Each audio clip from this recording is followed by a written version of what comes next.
Today நம்ம வந்து அவகேடாவில் வந்து ஃபீல்டு கிராஃப்ட் பண்ணியிருக்கோம். இது வந்து ஆக்சுவலி கெண்டில்ன்ற ஒரு வெரைட்டி. மோர் தென் 1 இயர் பிளான்ட்டு, ஆல்மோஸ்ட் 1 இயர் ஆயிடுச்சு. அதில் வந்து நம்ம வந்து டுடே ஒரு புது ரகம் ஒரு அவகேடோ, அந்த அவகேடோவை வந்து நம்ம கிராஃப்டிங் பண்ணியிருக்கோம்.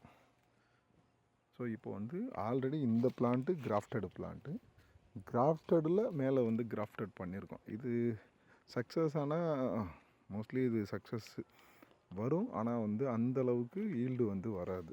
எப்பயுமே கிராஃப்ட் பண்ணும்போது கீழே தூர்லேயே வந்து 2 பிரான்ச்சஸ் எடுத்து அதில் 2 வெரைட்டி பண்ணோம்னா சக்ஸஸாக வரும். இது நம்ம கிராஃப்ட் மேலே கிராஃப்ட் பண்ணியிருக்கனால ஃபுல் பொட்டென்ஷியல் நம்மளுக்கு எதிர்பார்க்க முடியாது.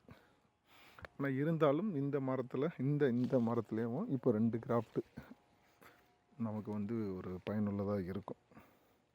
இல்லை நமக்கு இந்த வெரைட்டி வேணாம் அப்படின்னு சொல்லி இந்த வெரைட்டி வேணான்னு முடிவு எடுத்துட்டோம்னா இதெல்லாம் கட் பண்ணி விட்டால் இந்த வெரைட்டியை நம்ம கொண்டு வரலாம். ஸோ எப்பயுமே ஒரு செடியில் என்னோடய ட்ரீம் அட்லீஸ்ட் ஒரு 4 வெரைட்டியாவது இருக்கணும். அதனால தான் நான் வந்து இப்போது இந்த வெரைட்டி பண்ணியிருக்கேன். இன்னும் ஃப்யூச்சரில் ஒவ்வொரு இதுலேயும் நான் ஒவ்வொரு வெரைட்டி வந்து ஆட் பண்ணிக்கிட்டே போவேன். இந்த இதுலேயும் நான் பண்ணியிருக்கேன். ஸோ எல்லா மரத்துலேயுமே நான் பண்ணியிருப்பேன் பாருங்கள். ஸோ அதுக்கு பேர் ஃபீல்டு கிராஃப்ட்.